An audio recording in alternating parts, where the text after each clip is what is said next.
আজকে আমার খুব ক্লান্ত লাগতেছে, খুব ক্লান্ত লাগতেছে আজকে আমার। হে দাদু, চলো আমি রেডি। কয়নে ঘুরতে। এই তুই শুনিসনি আমি বললাম আমার ক্লান্ত লাগতেছে? হ্যাঁ শুনলাম তো। এই বয়সে যদি ক্লান্ত লাগে কি আর কব। এই সে আমরা এই বয়সে ক্লান্ত না লাগলে আর কবে লাগবে? মরে যাওয়ার পরে। নেওয়া হয়েছে, তোমার ক্লান্ত কেন লাগছে তাই বলো। রোজা রয়েছি তো তাই। এখন কিসের রোজা? এখন কি রমজান মাস নাকি? কেন রমজান মাস ছাড়া রোজা রাখা যায় না? যাবে না কেন? তাহলে রমজান মাস না এখন, তাই এখন কি মাস? জুলাই মাস। এই এখন জুলাই মাস।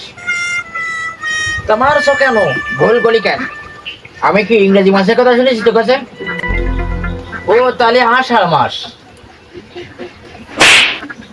আবার ভুল কয়, আবার ভুল কয়। তুমি মারতেছো কেন আমারে? এই আমি তোর কাছে বাংলা কি মাস তাই শুনেছি। কে মারতেছে তোরে? তুমি। আমি? হ্যাঁ। কখন? এই যে কে বলো। ওহো, ওদের তোরে চড়াইছি। ওই তো চড়ালে কেন? ভুল ভাল বকছিস কেন? কনে ভুল বল বকছি? এই আমরা কি মানুষ। আরে ও না, তা কি? আমাদের ধর্মের নাম কি? মুসলমান।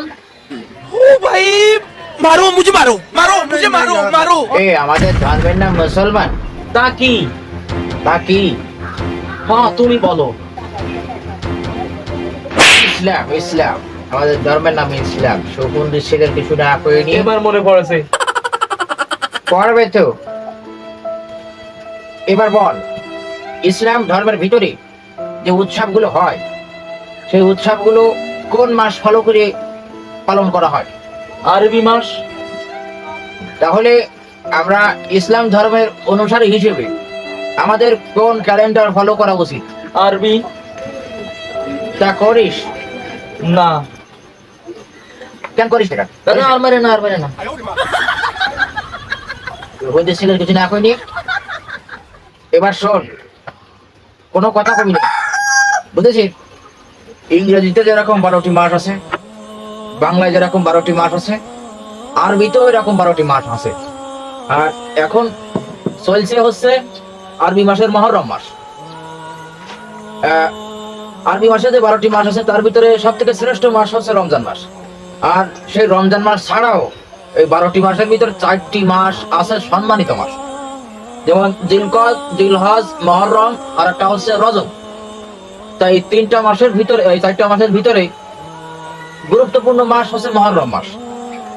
এই মহরম মাস হচ্ছে আল্লাহর মাস। আর এই মহরম মাসে রাসূল সাল্লাল্লাহু আলাইহি সাল্লাম বলেছেন, আফদালুস সিয়ামু সিয়ামি বাদা রমাদান শাহরুল্লাহিল মুহররম।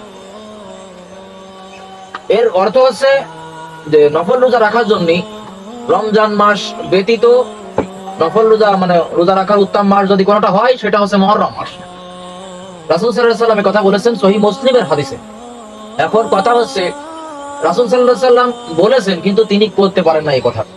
এই হাদিসটা তিনি মানার আগেই সম্ভবত আল্লাহ তাকে সাড়া দিয়ে চলে গেছেন। কিন্তু আমাদের জানা মতে রাসূল সাল্লাল্লাহু আলাইহি সাল্লাম শাবান মাসে বেশি বেশি নফল রোজা রাখতেন, কিন্তু তিনি বলেছেন মুহররম মাসে নফল রোজা রাখা উত্তম, কিন্তু তিনি রাখতে পারেন নাই। হয়তো যে বছরে এই কথাটা তিনি জেনেছেন সামনের বছরে সেই মুহররম মাস আসতে আসতে তিনি আল্লাহর কাছে চলে গেছেন, এই জন্য হয়তো মানতে পারেন নাই, কিন্তু আমাদেরকে জানিয়ে গেছেন, এই জন্য আমাদের মানা উচিত।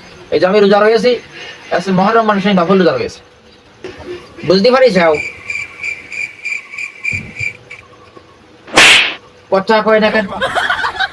তুমি বারণ দিলে না আমার কথা করতে। ও আবার বলেছিল না। আচ্ছা, যে বিষয়টা তোমার বললাম সবাই তুমি জানাই দিবা, এতে তোমার সওয়াব হবে। আচ্ছা তাহলে যাবা না তুমি ঘুরতে? না আমি এখন ঘুরতে ঘুরতে যাবো না, আমার খুব ক্লান্ত লাগতেছে। আচ্ছা আমি চলে যাচ্ছি। আচ্ছা যাও।